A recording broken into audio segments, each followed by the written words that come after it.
अपने पिता पे भरोसा करना, माता पे भरोसा करना और सड़क पे चलते किसी आदमी पे भरोसा करना, दोनों में अंतर है ना। किसी अनजान अपरिचित से ज़रूरत पड़ने पर कुछ कहना, ये तो हमारी दीनता है,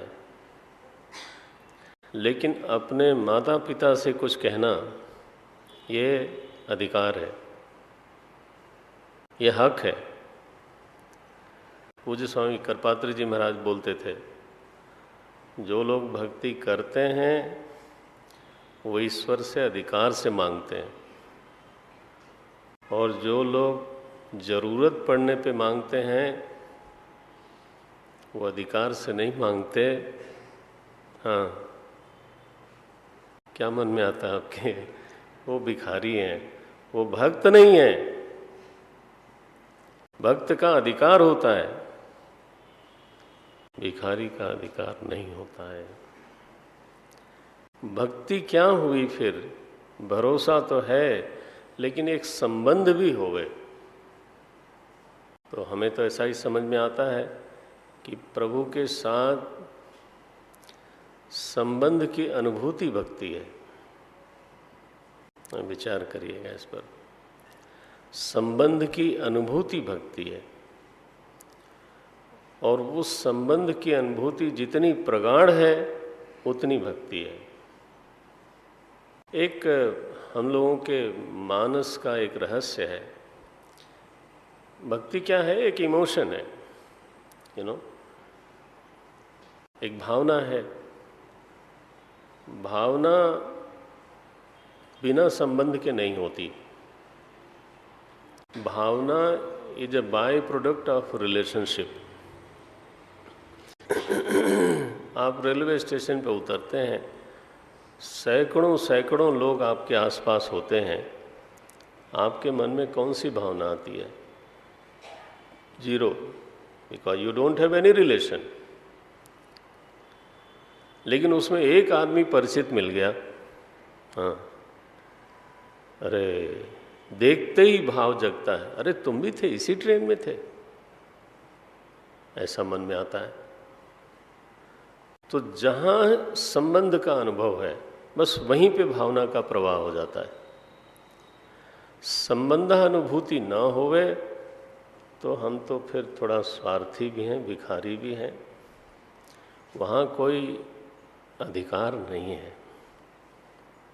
तो growing in relationship with the God, अब मैं थोड़ा दूसरी ऊपर वाली परिभाषा कर रहा हूँ। Growing relation with the God is devotion. सोच के देखिए, प्रभु के साथ संबंध की अनुभूति और उस संबंध में गहराई आवे, उस संबंध में प्रगाढ़ता आवे, उसकी स्मृति के बिना चैन ना हो, उसकी याद के बिना चैन ना हो, उसकी पूजा आराधना के बिना मन भारी लगे, नारायण, उसको भक्ति बोलते हैं। भक्ति बढ़ने का मतलब मैंने तो यही समझ में आया मेरे थोड़ा, कि संबंध की अनुभूति बढ़ रही है या घट रही है। उस संबंध की अनुभूति है भी या नहीं है। केवल जरूरतमंद को भक्त नहीं बोलते भाई,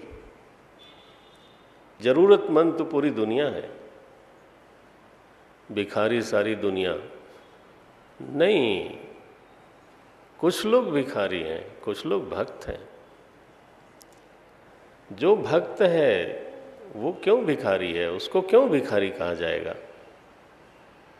वो तो भगवान का है, भगवान का मित्र है, भगवान का भक्त है, भगवान का पुत्र है, भगवान का सखा है, चाहे जो मर्जी कह लो आप। तो एक तो भरोसा हो। भरोसे में भी महाराज किसी का 2% होता है, किसी का 5% होता है, किसी का 15% होता है। और बढ़ाएं क्या? हाँ, बढ़ाना चाहिए, थोड़ा थोड़ा बढ़ाते हैं। किसी का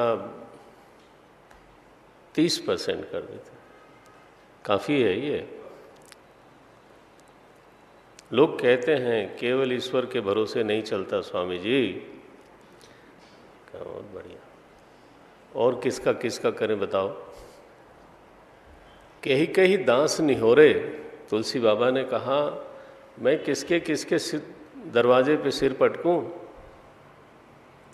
कहीं कहीं दांस निहोरे ना, भरोसा 50% हो तो क्या बात है। फिर तो दुनिया में वो पूज्य होता है भाई। ऐसा निश्चिंत हो जिसका कोई हिसाब नहीं। और कोई अगर 100% वाला हो, 90 वाला हो, 80 वाला हो, तुलसी बाबा बोलते हैं जो भावे सो कर कृपा। ऐसा करो तो मुझे अच्छा लगेगा, ऐसा नहीं, ऐसा नहीं। जो भावे सो कर कृपा, जो तुम्हें अच्छा लगता है वो करो। ये रूप बदल जाता है। शुरुआत ये है कि महाराज ये काम बना दो, नारियल फोड़ूंगा आपके, ये काम बना दो, चढ़ा दूंगा, ये काम करा दो। ये माने एक तरह से भगवान को हम हुक्म देते हैं, ठीक है। लेकिन कोई ऐसा बिंदु आता है जब हुक्म देने में शर्म आती है कि यार वो जानते तो है ही हैं।